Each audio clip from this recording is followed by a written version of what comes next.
আসসালামু আলাইকুম everyone, this is Samia's cooking house. আমার আজকের রেসিপি হচ্ছে চটপটি। খুব সহজে বাড়িতে কীভাবে চটপটি তৈরি করে নেবেন সেই রেসিপি নিয়ে আজকে আমি চলে আসছি। প্রথমে চটপটি তৈরি করার জন্য ঘুগনি তৈরি করার যে ডালগুলো আছে সেই ডাল আমি ভিজিয়ে রাখবো ওভারনাইট। বেশি করে পানি দিয়ে দিতে হবে, কারণ ডালগুলো ফুলে অনেকটুকু বড় হয়ে যাবে। অল্প পানি দিলে ডাল ফুলতে পারবে না। স্ক্রিনে আপনারা দেখতেই পাচ্ছেন একটি রাত পর ডালগুলো কতটুকু বড় হয়ে গেছে। এখন এই ডালগুলো আমি সিদ্ধ করে নেব। সিদ্ধ করার আগে ভালোভাবে পানি দিয়ে পরিষ্কার করে নিতে হবে। ডালগুলো সিদ্ধ করার সময় এর সাথে আমি একটি আলু ও একটি ডিম সিদ্ধ করে নিব। এখন তৈরি করে নিচ্ছি টক পানি। প্রথমে আমি তেঁতুল ভিজিয়ে তেঁতুলের পানিটা সেঁকে নিয়েছিলাম। এরপর এর মধ্যে দিয়ে দিচ্ছি 1 চামচ লেবুর রস, চিলি ফ্লেক্স, জিরা গুঁড়া, চটপটির মশলা এবং ধনিয়া গুঁড়ো।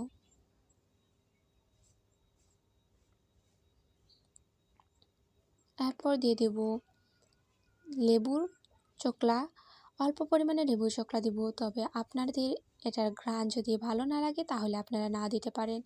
এরপর দিয়ে দিয়েছি কিছু কাঁচামরিচ কুচি। অল্প গরম পানি দিয়ে ভালোভাবে এটা মিশিয়ে নিব। আপনারা যতটা পাতলা করতে চান তত বেশি পানি মেশাতে পারেন। আমি চটপটিতে অ্যাড করব, এই জন্য বেশি পানি মেশাবো না। এর সাথে খাবার লবণও দিয়েছিলাম, তবে ওইটা আমি ক্লিপ নিতে ভুলে গিয়েছি।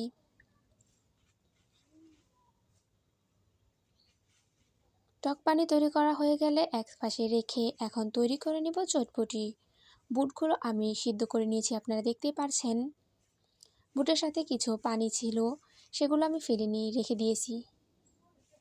এরপর এর সাথে অ্যাড করে দিয়েছি চিলি ফ্লেক্স, জিরার গুঁড়া, ধনিয়া গুঁড়ো, চটপটির মশলা, পেঁয়াজ কুচি, কাঁচামরিচ কুচি, শসা কুচি,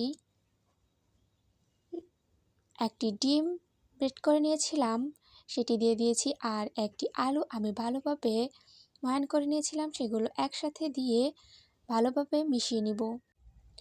বুটের সাথে এই উপকরণগুলো ভালোভাবে মিক্সড করা হয়ে গেলে এর মধ্যে আমি টক পানি অ্যাড করে নিব, যে টক পানিটা আমি প্রথমে তৈরি করে রেখেছি।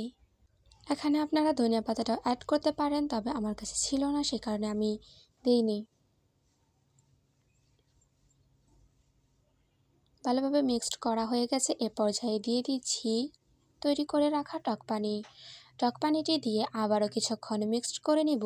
এরপর তৈরি হয়ে যাবে আমার চটপটি। আপনারা বাড়িতে একবার তৈরি করে খেলেই বুঝতে পারবেন এর স্বাদটি রেস্টুরেন্টের চটপটি থেকে কোনো অংশে কম নয়। পরিবেশনের জন্য এর উপর দিয়ে কিছু শসা কুচি, ডিম কুচি এবং কাঁচামরিচ কুচি আমি ছিটিয়ে নিচ্ছি। তৈরি হয়ে গেল আমার আজকের রেসিপি চটপটি। এই ছিল আমার আজকের ভিডিও। আসসালামু আলাইকুম।